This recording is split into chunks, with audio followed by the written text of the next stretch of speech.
بسم اللہ الرحمن الرحیم ایاک نعبد و ایاک نستعین۔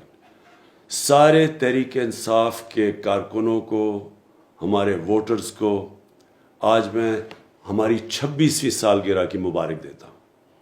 26 سال پہلے چند میرے دوستوں نے مل کے لاہور کے ہالیڈے ان میں ہم نے اپنی پارٹی کا آغاز کیا، اور اس کا مقصد ایک ہی تھا کہ جو نظریہ پاکستان ہے، اسلامی فلاحی ریاست، اس کے اصولوں کے اوپر ہم اپنے نیا پاکستان بنائیں۔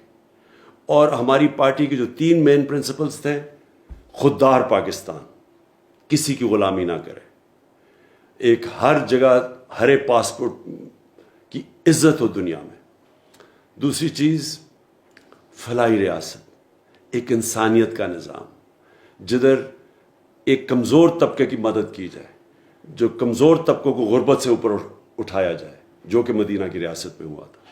اور پھر سب سے زیادہ ضروری چیز کہ کوئی بھی دنیا میں ملک ترقی نہیں کر سکتا جب تک وہاں قانون کی بالادستی نہیں ہوتی، انصاف نہیں ہوتا۔ اور انصاف کا مطلب یہ ہوتا ہے سب قانون کے نیچے ایک برابر، یہ نہیں کہ طاقتور قانون سے اوپر جو مرضی کریں، چوری کریں، ان کو NRO مل جائے اور بیچارے صرف غریب لوگ جیلوں میں جائیں۔ ان 3 اصولوں کے اوپر ہم نے پارٹی بنائی تھی۔ زیادہ تر 14 سال ہمیں کوئی سنجیدگی سے لیتا نہیں تھا، تھوڑے سے ہمارے پاس لوگ تھے، 1 سیٹ تھی میرے پاس 5 سال کے بعد۔ لیکن 14 سال کے بعد ایسا ہوا کہ اللہ نے لوگوں کے دل موڑے ہماری طرف، اور ایک دم مینار پاکستان سے شروع ہوا، اور یہ 30 اکتوبر 2011، اور تب سے پھر پارٹی بڑھتی گئی، بنتی گئی، اور ہمیں حکومت 2018 کو ملی۔ اور پھر ہم نے پوری کوشش کی اسی کہ طاقتور کو قانون کے نیچے لے کے آئیں، ان کو NRO نہ دیں۔ ہم نے کمزوروں کے لیے وہ پروگرام لے کے آئے جو پاکستان کی تاریخ میں کبھی کسی نے نہیں کیا۔ ہیلتھ کارڈ، یہ کہیں بھی غریب ملکوں میں تو تصور بھی نہیں کر سکتے کہ ہر خاندان کے پاس ایک ہیلتھ انشورنس ہو۔ اور پھر ہم نے احساس کے پروگرامز کیے، جو مجھے فخر ہے کہ کبھی پاکستان میں اس طرح نہیں کیا گیا۔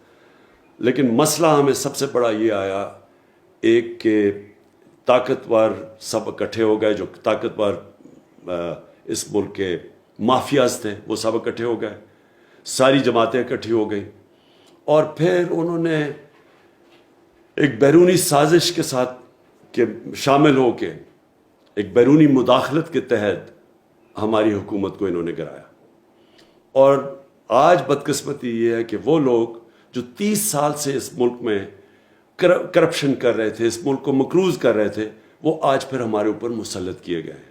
جو پرائم منسٹر ہے اس وقت، اور اس کے بیٹوں کے اوپر 40 ارب روپے کے کرپشن کے کیسز ہیں، اور یہ اسی FIA کے اوپر بیٹھ گئے ہیں جدھر 16 ارب روپے کے یہ جو ان کے نوکروں مقصود چپڑاسی کے کیسز تھے۔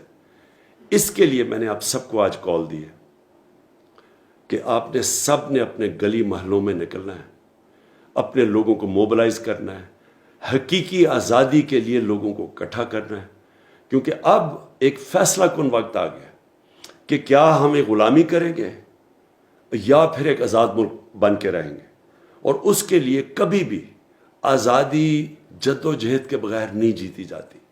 میں سارے اپنے کارکنوں کے علاوہ سب پاکستانیوں کو کہتا ہوں کہ آپ نے تیاری کرنی ہے۔ اسلام آباد میں آپ کو کال دوں گا، اور چند ہفتوں کے اندر کال دوں گا، ابھی سارے تیاری کریں۔ اور آپ نے پھر اسلام آباد آنا ہے، اور جب تک الیکشن اناؤنس نہیں ہوتے آپ نے میرے ساتھ یہاں اسلام آباد میں بیٹھنا ہے۔ پاکستان زندہ باد۔ ٹھیک ہے؟